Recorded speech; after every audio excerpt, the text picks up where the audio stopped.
Who would win in a hot dog eating competition? Homer Simpson or Peter Griffin? It's either a Simpson or a Family Guy. Choose wisely. Would you rather be Amish for the rest of your life or lose a limb of your choice? Okay, it's the end of the world. What song are you playing on your radio while the world is ending? What's the smallest amount of money you would reach into a toilet to grab? Welcome to Barcast Comedy, where semi-pro comedians, Zach and OldSchoolCurt, answer crazy would-you-rather questions. No OldSchoolCurt today, but I am joined with stand-up comic Jozalyn Sharp. Thank you for joining. Hello. I'm so happy to be here in my own house. Close enough to have a bar. Back up. So let's just dive right into this. We don't like long intros on this show. Yes. First question we ask everybody is, have you ever been in a bar fight? Yes. You have? I've actually been in a bar fight that was a comedy show bar fight. So I was talking about this last night, actually, or this weekend, twice. I have gone from a comedy show to the emergency room.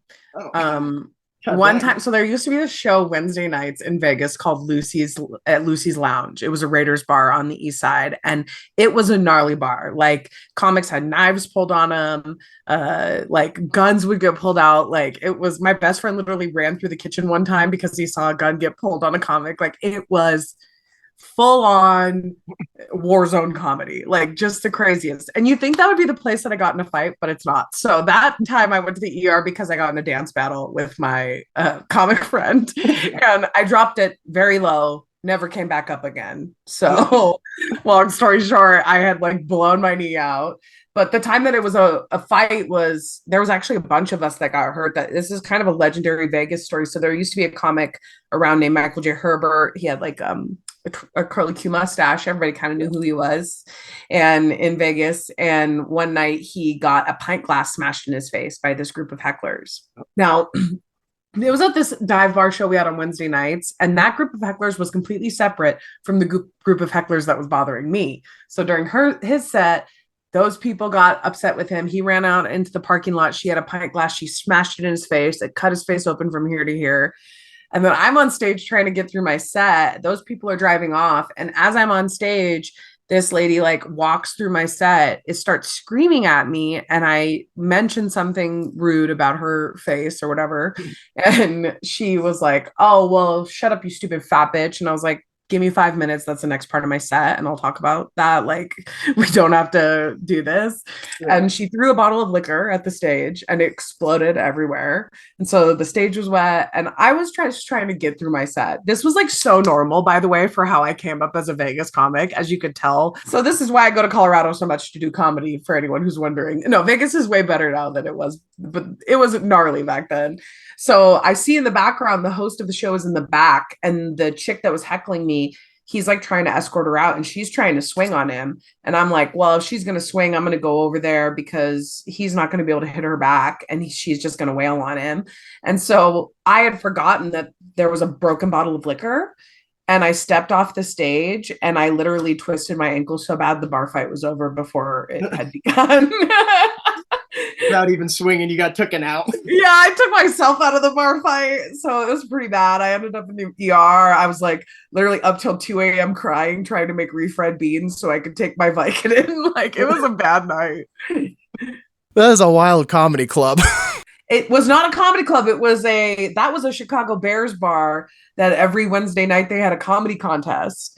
And it was like one of the best shows in town. It was super fun, but every once in a while you'd get a rowdy crowd would be in there. And all right, would you rather be Amish for the rest of your life or lose a limb? You can choose the limb. It's like you just got to go live with the Amish, no technology. I don't know, go build farms. I'll lose my left arm. It's useless anyways. Left arm? Yeah, it's useless. I can't do anything with it. Like, I used to tell a joke about how masturbating with my left arm felt like somebody who didn't want to masturbate me was masturbating me. Like, I'm so useless with my left hand. It's really embarrassing. There's no reason for that. You're like, forget that. I'm not going to live with the Amish. No, I love my technology. I'm a gamer. Literally, I couldn't live without my PlayStation and my iPad and my phone. Oh, yeah. Drive me crazy. Fully an iPad toddler. I own it. It's like I saw the PGA Masters. They have no phones allowed at the tournament for all the spectators. They lock them all up. It's like going to a Dave Chappelle show. I was like, that's crazy for a golf tournament too. Like trying to find your friends. How do you meet up with people there? Like you just don't split up. Like That's how it is at some concerts here in Vegas, and even some venues in Vegas have those. Like at Comedy Works in Denver, they have those bags you put your phones in, but like a lot of venues are instituting those now. All right, who do you think would win in a hot dog eating competition? Homer Simpson or Peter Griffin? Homer Simpson for sure. Homer Simpson doesn't even chew. He would just gulp them down. Yeah, I'd like to say Peter, but you never know with him. He'd probably he'd be in a cutscene doing something else instead. Yeah, that's the thing, is he's too easily distracted by his random memories of cutscenes to other things that have happened in his life. And also, Peter Griffin is tangential, in some ways human, so sort of in our dimension, whereas Homer Simpson, the yellow skin begets another dimension, and they've even made mention of it in episodes where like Homer will dimensionally travel and end up in the 3D world. Yeah. So I feel like he would have a higher stomach capacity just based on physics alone. I'm with you on that. That's a good point.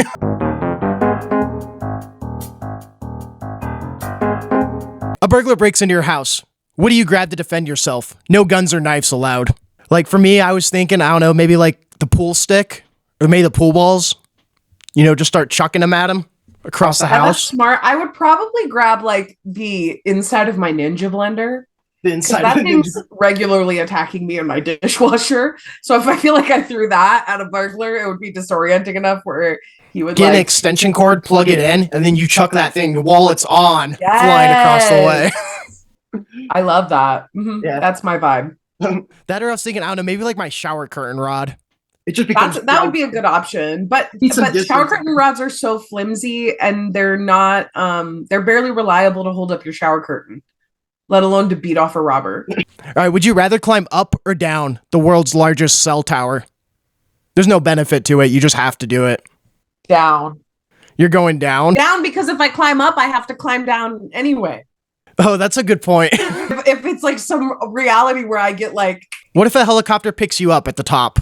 Yeah, exactly. Like then I would rather climb up. If a helicopter picks me up at the top, I would rather climb up. My thinking on that is like starting at the bottom's easier, because starting at the top, that's 0 to or 100 to 0. Like, you get acclimated to it climbing up. And starting at the top and climbing down, you have to look down. But if you climb up, you can kind of sort of just blinders up.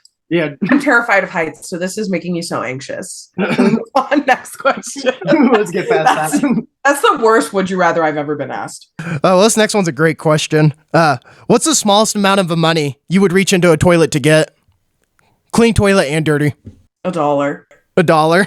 I'm not afraid of fecal matter. Like, what am I, a baby? I'm a grown woman. Clean toilet, I'm with you on that. Dirty, what about dirty toilet? Dirty toilet, $5. $5? Yeah. Listen, I have reached into a lot of things for worse and less. Yeah, I was thinking like 20, maybe 50, depending on how dirty.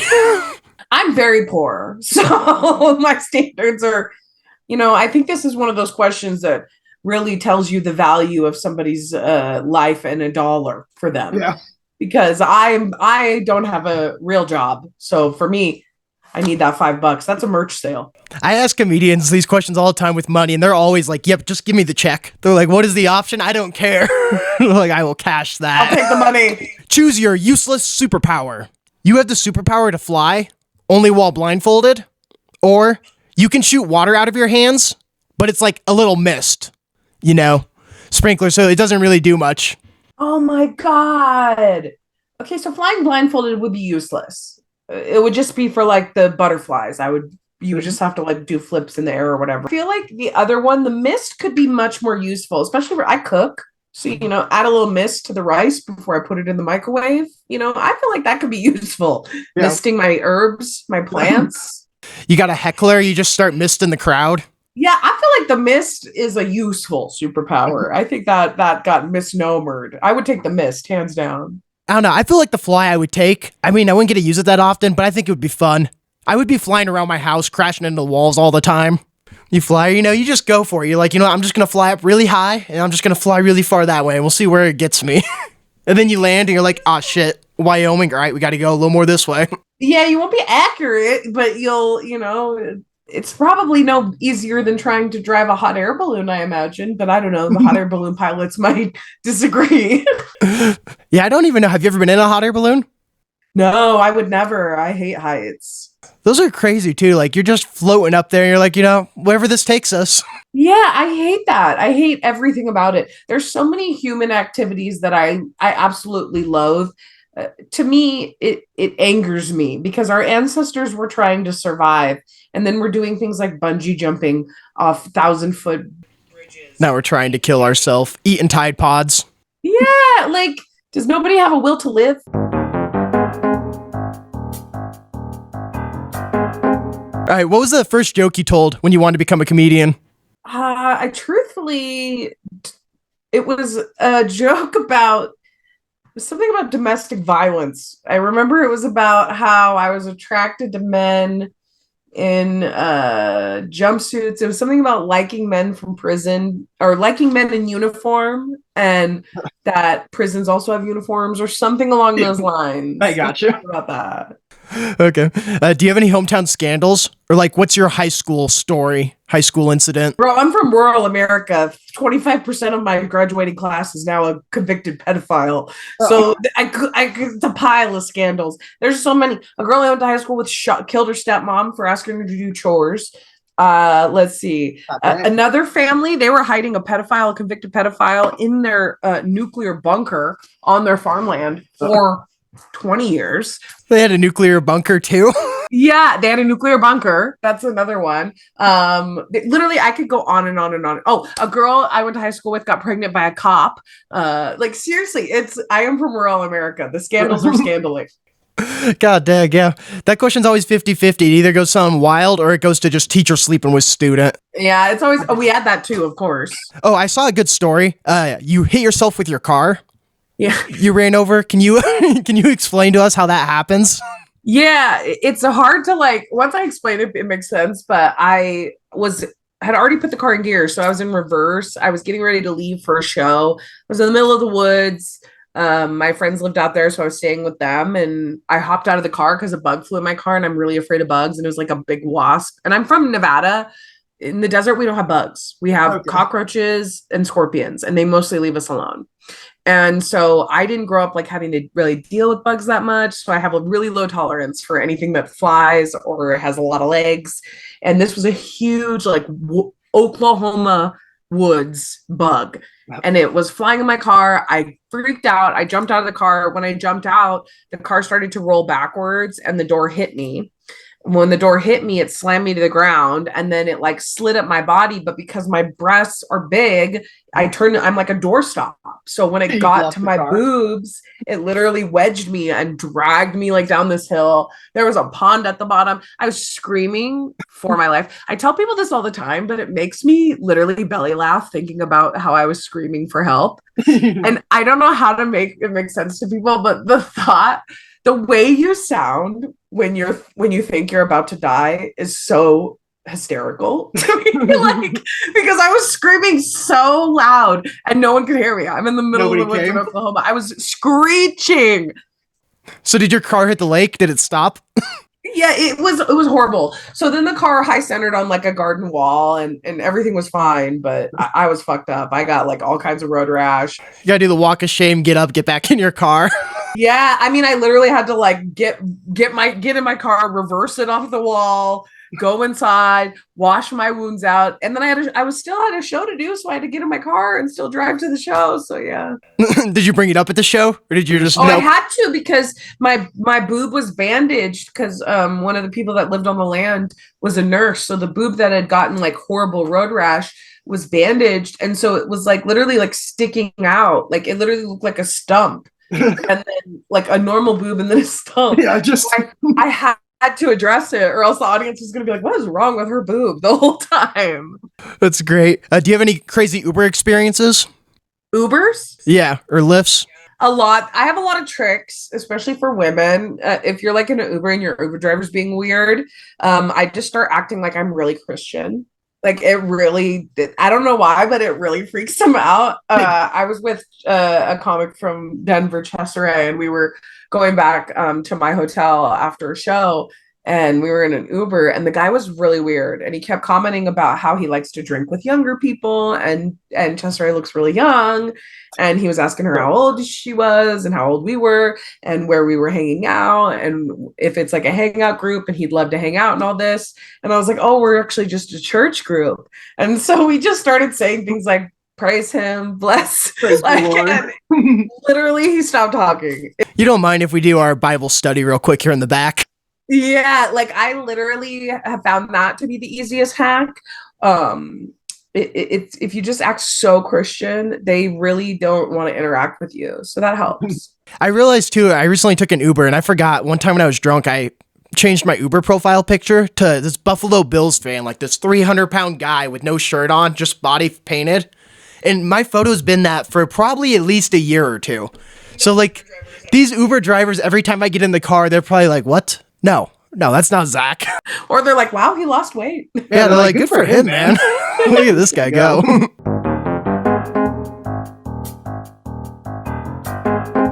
What's a laugh out loud movie scene? Every time you see it, you still laugh out loud, or you got to stop and watch. This is so specific, but there's a scene in Austin Powers Goldmember where it's like a crowd scene in a Japanese city.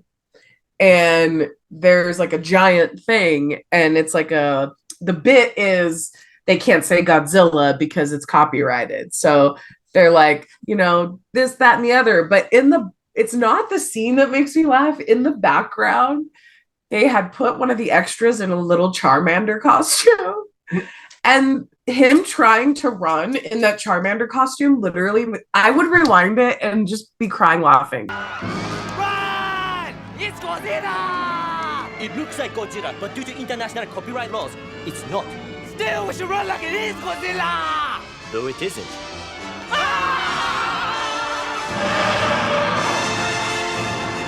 One of my favorite movies is the Onion movie. Have you ever seen that? No. It's like the Babylon Bee out on Twitter. It's just a parody news thing, and they made a movie of it, and it's so wild. But the whole movie's the funniest thing. Like, if I was a millionaire, I would pay good money to bring that back. But they have like a scene, they're like Toyota has decided to remove the neck belts from cars after it's been known to cause decapitations. And then it cuts to the scene of people putting neck belts on in the car. The mom's like, look, Daddy's home. And he's like, hi, Daddy. The daughter runs out, and then it just barely hits the car with a fender bender, and the head just goes, psh.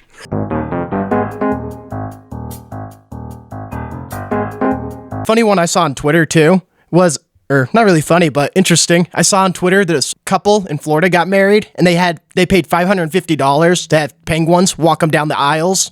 That's adorable. Which was cute. And then I saw their flyer, though, for it. And, like, it had the prices and everything. But some of the stuff was wild. The other animals you could get. So for $200, you could get a tank of jellyfish to walk you down the aisle at your wedding. Or for $400, you could get a 6-foot Bernese python. Or for $200, you could have a pet alligator walk you down the aisle. That's the most Florida thing. I wonder how high-end Vegas escorts feel about that, because they're literally having sex or doing sex acts with strangers for that amount of money that a penguin is being paid to walk a redneck down the aisle. These escorts should just invest in penguins. I mean, Two penguins, that's seems they're in the wrong business. Yeah, we're in the wrong business here. We just go get a couple penguins. Don't sell your body, sell penguin bodies. That's really where the money's at. Or maybe we go get some like ducks from the park, because I don't know if it's illegal, but you could just go to the park and get ducks. I'm pretty sure if you picked up a wild duck, that'd be illegal. There has to be some law against that. I don't know. I got a couple. You fly all the way to Australia to see the last kangaroo, but it turns out it's extinct.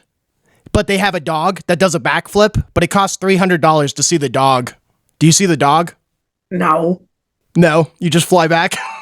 Yeah, fuck that dog. You don't want to see the dog do a backflip?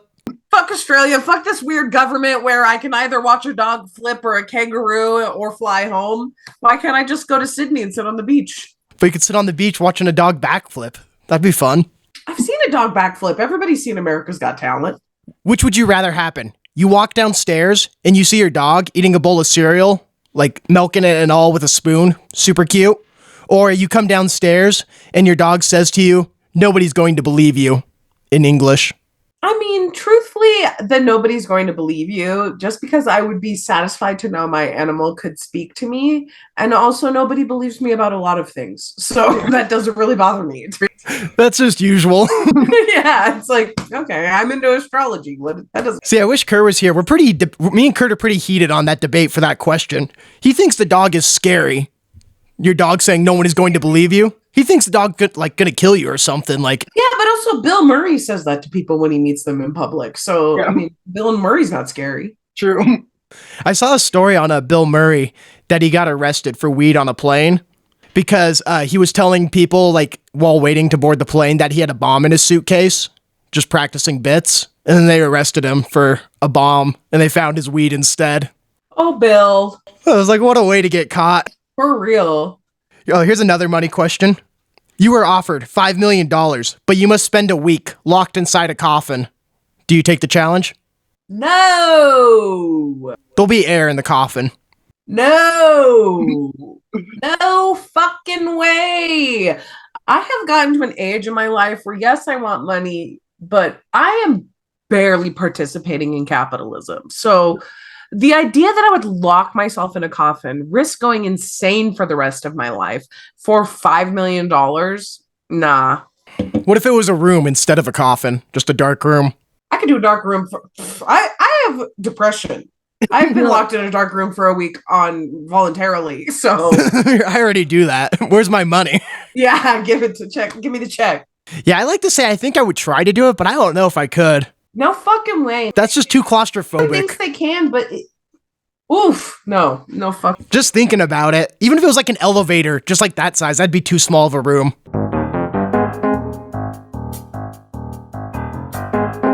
Would you rather a genie gives you 3 wishes or 3 minutes of unlimited wishes? 3 minutes of unlimited wishes. 3 minutes of unlimited? Yeah, I go ham. It would be so easy for me. I can talk so fast.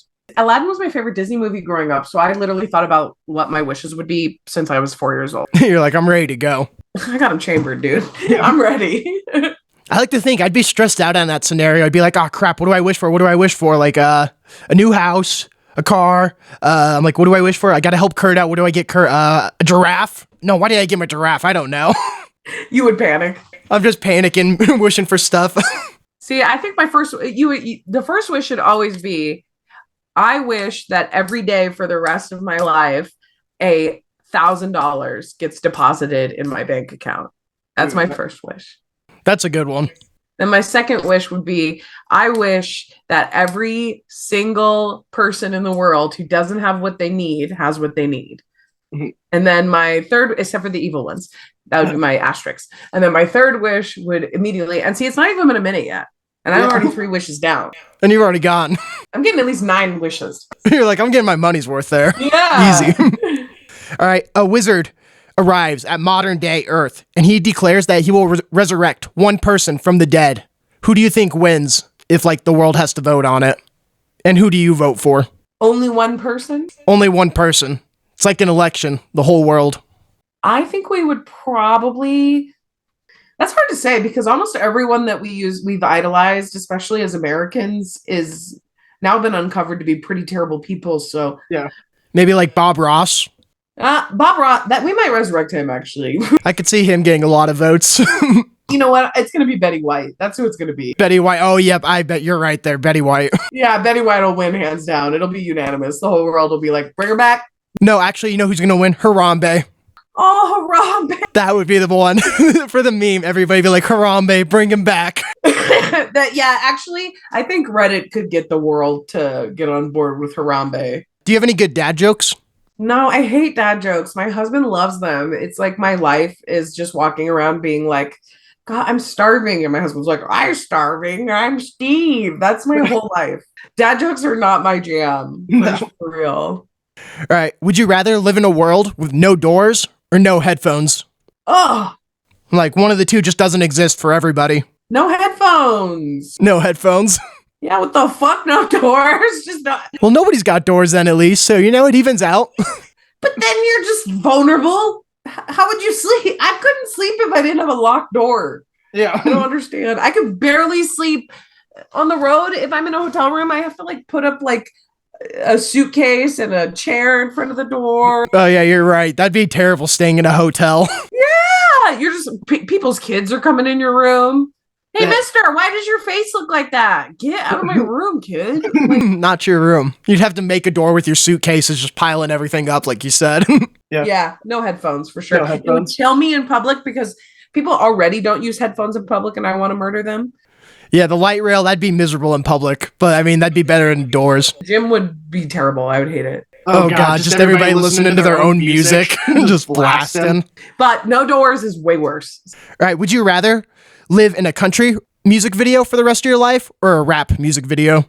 Oh, a rap music video, hands down. In a country music video, there's all the mud and there's always like something sad happening. In a rap music video, even in the sad ones, there's still parties. They're just in slower motion. True. It's like I would be partying. Champagne would be getting poured on me.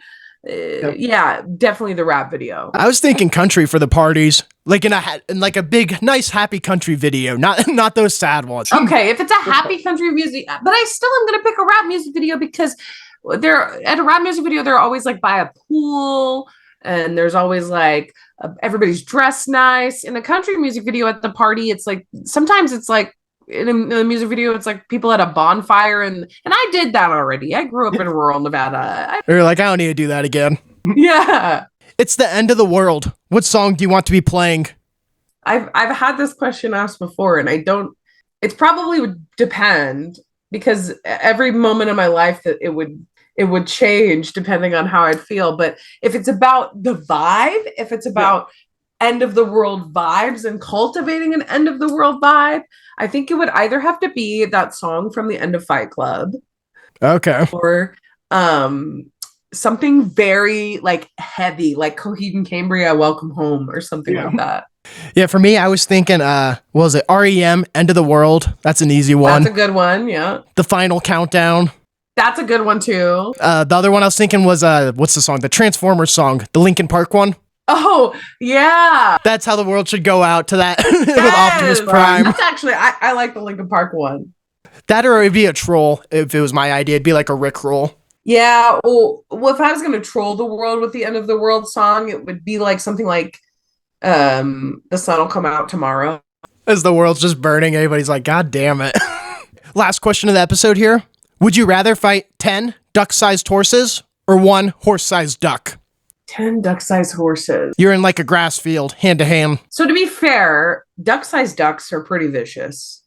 So a horse-sized duck is disturbing, and ducks will eat anything. So a duck would probably swallow you whole. So I would probably go for the duck-sized horses because I have size on them.